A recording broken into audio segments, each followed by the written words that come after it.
How much is waiting for interest rates to go down costing you? I know this is a topic you hear all the time, and people are feeling a little like we're trying to lead them, but I love that you have hard numbers and facts because you're a CPA guy and you do your spreadsheet. So tell a little bit about that. Yeah, that's my thing. So waiting for interest rates to go down is what a lot of people are waiting for. One reason might be because you can't afford something until rates go down. I understand that. That's tough. But if you're renting and you could buy today and you're waiting for interest rates to go down, I have a spreadsheet that can help you understand what that actually costs you.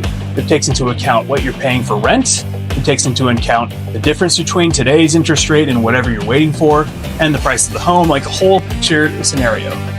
That's awesome. And then you have a podcast where you've gone really deep into that. And so we're going to put that spreadsheet on here so you can see it. And also we're going to have a link to the podcast so you guys can get more information. And please feel free to call us if you have any questions.